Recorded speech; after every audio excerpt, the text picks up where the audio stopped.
Hey everybody, my name is Caleb Rothe and I'm the Percussion Education Coordinator for WGI Sport of the Arts.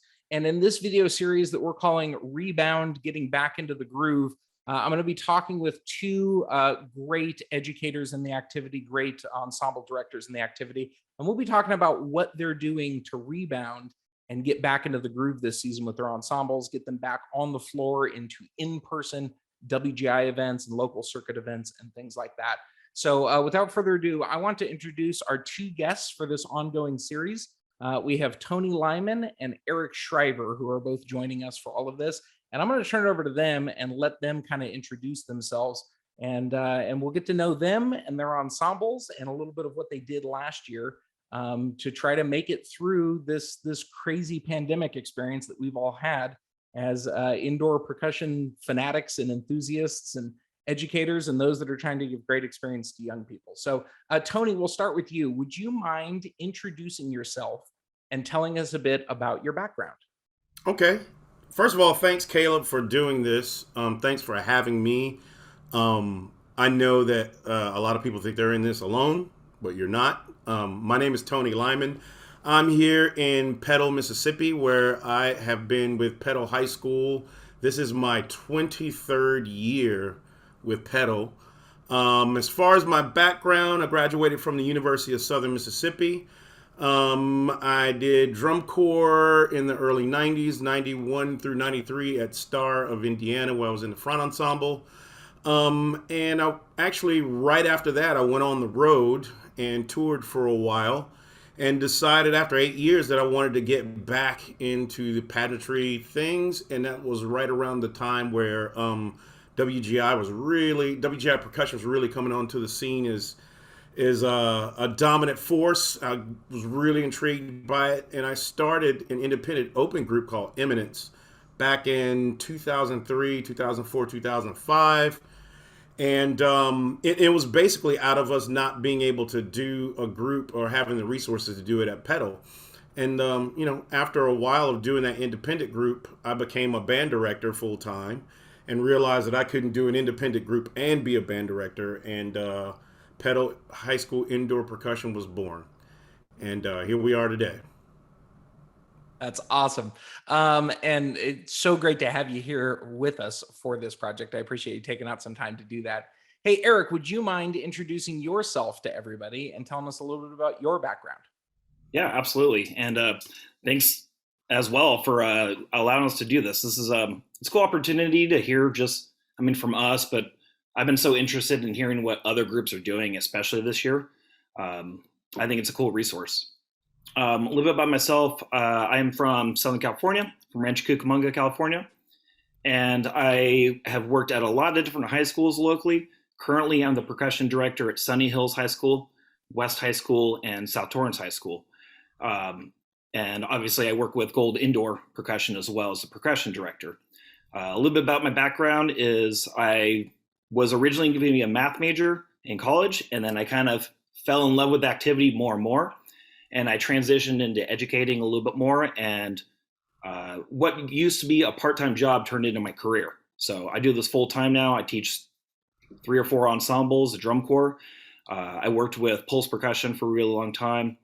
I marched Bluecoats, pulse percussion, and I taught Bluecoats, Blue Stars, Cavaliers, and now I'm the percussion director at Gold Drum Corps and Independent Organization. And I'm really excited that both of these gentlemen have decided to join us for this project this year. They've got, as you heard, a wealth of experience in this activity, but also other related activities that they're going to be able to bring to bear for this. For this project, what we thought we would do is kind of create this series where we can check in with Eric and check in with Tony throughout the course of the season and just see how's it going. What are the challenges that they're facing? What are the triumphs that they're experiencing? What's it like trying to put their programs back together? And for everybody that's watching this that is also an educator and also working with a group this year, I'm hoping that as you hear Tony and Eric talk about it, you're going to find a lot of things that are paralleling your experience in your ensemble. I think we're all going through some of the same challenges trying to breathe life back into our indoor percussion groups and get them back onto the floor. And so we'll be able to hear some of those experiences in Mississippi and Southern California. And I'm sure they're very similar to lots of experiences around the other parts of the country. No matter what region you're in, no matter what class you're competing in, no matter how the last couple of years have gone for your program, we all have a bunch of challenges in trying to bring this back to life. But at the same time, I know we're going to have a lot of great successes this season as we watch our students kind of rediscover everything that we love about indoor percussion, and we get our in-person events back together, hopefully culminating with a phenomenal World Championships at the end of the season. And I know both the groups are going to be participating in that. So without further ado, I want to give you guys a chance to kind of introduce us to your program a little bit. Eric, can you talk to us a little bit about the program Gold Indoor Percussion? Yeah, absolutely. It's an extension of the Gold Youth Arts Organization. They obviously have a open class drum corps. I took the gig in 2019 going into 2020. So we were not planning on operating that season for 2020 for the indoor ensemble, but basically just trying to like build from the ground up and trying to kind of rebuild an organization. So the plan was to get up and running for 2021. And obviously with everything shut down, last year was an opportunity for us to kind of build the infrastructure from the program, really get things started. But as far as we're concerned, last year was like our first year as a newer kind of organization. And this is kind of our first year actually getting off the ground running and happening. The group had one more season prior in 2019 with the different staff, and they were independent open class finalists, and it was great. And then since then, it's been a complete restart. A whole new staff, new philosophy, different behind the scenes stuff. Excellent. And for this season, what class will you be competing in? Independent open. Excellent. And what I know you're doing some local circuit events with your local circuit. What WGI events will Gold be participating in this season? We'll be participating in both the Southern California regionals, both in February and March, and then at WGI World Championships in April. Excellent. And Tony, can you talk to us a little bit about your program at Petal High School? Yes, Petal High School is, I would say the best thing that we have going for us is we're the #1 school district in the state of Mississippi. So from that, we're able to get some really good kids. Now, what we don't have is a lot of resources that many of the schools that we are in the same classification with, as far as monetary resources, number of kids. There are only 1,200 students that are at Petal High School, and just facilities. We don't have a lot of facilities. So our group is mainly built on culture. We've experienced a lot of success in our state, just historically, and in the Southeast. And so I felt like when I first got there over 20 years ago, I wanted to push the group to go further and expand their horizons. And, the Bands of America model was a little bit inaccessible for us for those reasons I stated earlier. But having observed the WGI model, where there are fewer kids, and I think the classification system and WGI's philosophy is very educationally based, to where you can, it doesn't matter where you start or what your skill sets are. You can get in and feel comfortable with your group growing. So I felt like that was the best way for us to get in. And it took a little bit of convincing at first, but once they bought in, it's been a great time for us. And using the WGI model has really helped us improve, just from being able to see what else is out there and having accessible means for us to be able to participate in the events. So I know over the last, it's 2 years now, really, since we had the interrupted season in 2020. I know it's presented a ton of challenges for everybody that's out there. Every indoor percussion group in the country, whether it's scholastic like Petal High School or independent like Gold Indoor, has faced a ton of challenges. And last year, I know a couple of local circuits were able to give it a go with some in-person events with limited capacity. And then there were other regions where it just wasn't practical, and there were no indoor in-person events at all. WGI last year facilitated a virtual season that I know a lot of people took advantage of, and I think that was highly successful for those that were looking for that outlet. But we didn't have any in-person events for WGI last year, so we've gone more than an entire year. I mean, we're coming up on almost 2 years of no in-person WGI events. And so one of the biggest challenges that we all face is without that machine just continuing to go year over year, how do we get this whole thing restarted? How do we get this rebooted with our ensembles? I love seeing how many how many groups are signed up for WGI regionals and WGI World Championships. The participation levels have been very encouraging. But I also know that just because you're signed up for those events doesn't mean everything immediately bounces back to normal, and that putting a show together and recruiting your performers and trying to do that certainly presents a lot of challenges. I'm wondering, last year, I know Tony and Eric, both of your programs stayed active last year, even though you didn't go to any in-person events. And so I'm kind of curious, as we try to reboot this year, what did you do last year? What did you and your students choose to do last year in lieu of a traditional indoor season that kind of kept your programs active? Tony, you did something very cool. Would you mind sharing that with everybody and talking about what that experience last year was like and how you kept your program active? Absolutely. And just going back to what I said before, our program's based on culture, and for our students to be able to see what it is that we're trying to accomplish. And with not having those 2 seasons, we were getting to the point where a lot of the kids, just when I talked about WGI or I would mention Pulse or Mystique, a lot of those kids didn't know what I was talking about. So that posed a huge problem, that the modeling of it all was kind of dissipating. So, and going to Dayton is kind of our big payoff at the end of the season. That's the thing that goes, oh, it was really tough to get from where I was to where I am. But after leaving Dayton, it's like, okay, it's totally worth it. And then the culture just rolls on itself again and again and again. So the Dayton experience is a key component. So now in December, I'm looking at the kids, they're all masked up, and I can just see the life going away from their eyes, and it terrified me. I knew that, going to local events where there are no groups in our classification here, usually we go on last, and all the other groups are loading their trucks when we're performing at local shows. I was a bit worried about doing the local or doing the virtual thing, just working on the show and recording it. I didn't know, so we had to come up with what could be bigger than Dayton. How can we get something as close to that? So I was inspired by the Broadway musical Blast and how they showcased things. And when I first brought this idea to my group, they couldn't understand it. And then I realized how old I am, that that happened before these kids were born. So I had to go and tell them about that too. So it was a big thing. So it was based a lot on trust on me, and me not really knowing if I could make it work.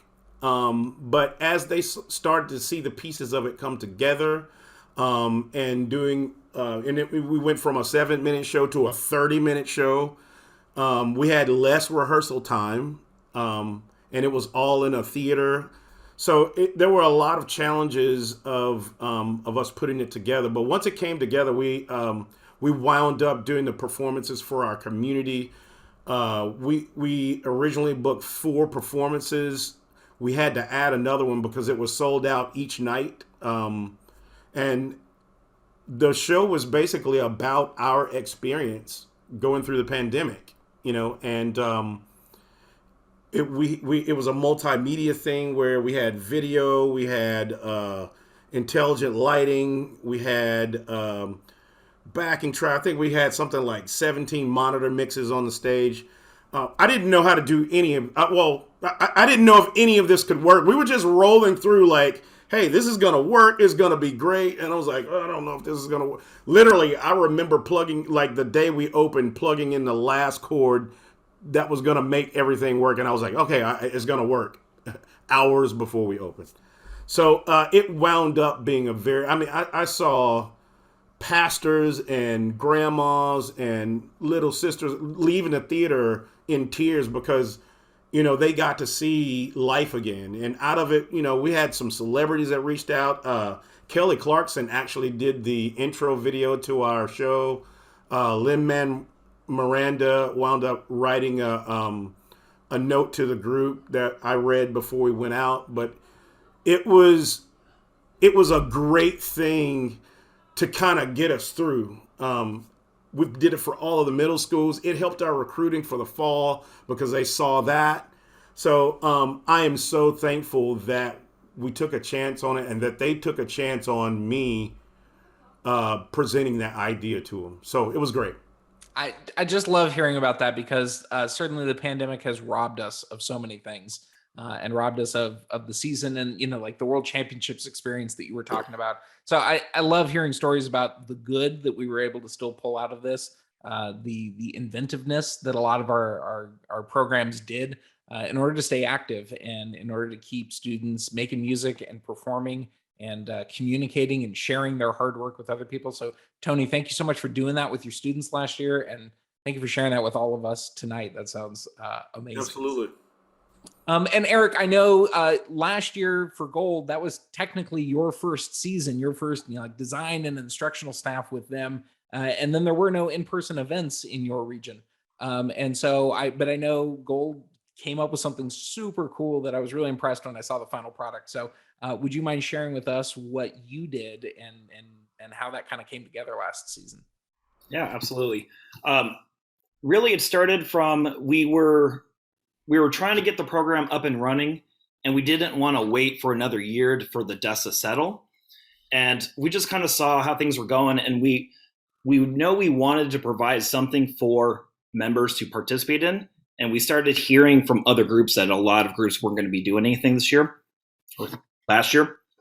So we just presented an option of, should we do this? Should we do a winter season at all? And what's it going to look like? And this is September, October, when we're talking for the next winter season, typically when our auditions are. So the first step was just adaptation. It was all about just coming up with different options. So I presented for the auditions 4 options of what the season could look like, all the way from just virtual, we're just going to learn on Zoom, all the way to we're going to World Championships and we're doing the thing. And then each option was presented and is presented to all the potential membership and the staff. And the members were like, yeah, we're on board. I don't know what it's going to be, but we'll figure it out. So we just kind of recruited from there. And the whole season was about adaptation. Just as new information started to come together, as we started putting pieces together for what the season could look like, then we go, okay, how do we make a show around this? How's this going to work? I think the biggest goals for us were to still be able to train and educate the members, to provide them as close to a similar experience as they would get in a normal season, but also do something new and interesting because we had the opportunity to. We didn't want to be able to, I didn't want to have the experience just be on the staff and just produce something really cool and the members just are part of it, a small part of it. But we also had the opportunity to do whatever we wanted. So we kind of took a lot of left turns. As we started kind of putting together, the first idea was we were going to do the WGI virtual competitive option. That was the plan. And what our idea ended up becoming was spurred from a loophole in the document you guys put out. So the idea was the video had to be recorded in one shot, top to bottom, and the video angle had to be from an elevated position. And I remember reading that, I was like, elevated, doesn't say what angle, like flat, a little bit high, wherever I want. And then I just happened to be watching, I was like on YouTube, and I saw an OK Goat video, if you're familiar with the band. And one of their videos is a drone shot. It's all one shot, but it's drone all the way through. And I presented the idea. I'm like, what if we just do a show straight up from top? Like top to bottom, everything straight down. The members get the opportunity to do a show like they normally do. Everything feels normal. And the only thing that we change is the audience. the members get to do the same thing, and the audience perspective gets to change. So that kind of started the idea. And then as we started digging in, we're like, why don't we just do the non-competitive option and just go hard on it? So what we decided to change was we messed with the floor, and we realized we can, if we paint part of the floor, it can turn it into green screen. And then it kind of just went off the deep end from there. The cool part was the members we got to put together a show. Most of everything we did in the season was virtual. We had virtual rehearsals. We planned everything virtually, and we had a total of 5 rehearsals to put the show together over the course of about 2 months. And then we had 1 recording day, and that was it. So we basically said it has to happen today. It's the only way logistically it's going to work out. And because of the way drone batteries and everything else worked out, we had about a 15 to 20 minute window to record. And it had to be during the perfect time, right at golden hour. So we had a very limited window of when you can record, and an even smaller window of when the drone battery would last. And that was it. If that didn't work, we had no plan B. Like, that was the season, and that was the same, if not more stress than I've ever had at World Championships in a virtual season. Yeah, I bet. When I saw the final product, I was like, oh my gosh, the amount of work that went into making this happen, using all the same skills that we're used to. Same thing with Tony. I didn't get to see it, but I saw what you posted, like still photos online and descriptions and things like that. It's all the same skills that we work on for this activity. And I love what both of your programs did was take all of that and reconceptualize it and do something different with it. Almost out of necessity. They always say, like, the necessity is the mother of invention. And I think that's kind of a testament to what so many groups did last year was, well, we still want to stay active, and we need to find a way to keep things moving in this program. What can we do? And then Eric, I love the story that you tell where, like, we started off wanting to do this, and then we realized, well, what if we just did this instead? And, like, you just started breaking everything and taking it apart, and then zigging and zagging, and it turned into something else. So I think both of those stories are representative of all of the fantastic things that everybody from this community has done over the last year and a half to keep ourselves active creatively, from an inspiration standpoint, and also just to keep our students active, to keep them engaged, to keep them connected with our programs. I know that there's a lot of challenges in trying to reboot this and bring everybody back and get everybody into the fold. And we're definitely going to be diving into that in the coming weeks. But I'm so happy to see that so many have kind of kindled that fire and kept it going. And now it's a chance for us to just start fanning those flames and bringing things back and getting students excited about taking the floor again. So we're still, kind of in the middle part of January right now. We've got a few more weeks to go until in-person events start up for this season. And we'll keep chatting with Tony and Eric throughout the course of the season, find out how things are going for them, what challenges they're facing, what successes they're having, and kind of what that whole experience is. So Tony and Eric, thank you so much for joining us tonight and kind of kicking this thing off. And everybody, we'll see you again in a couple of weeks.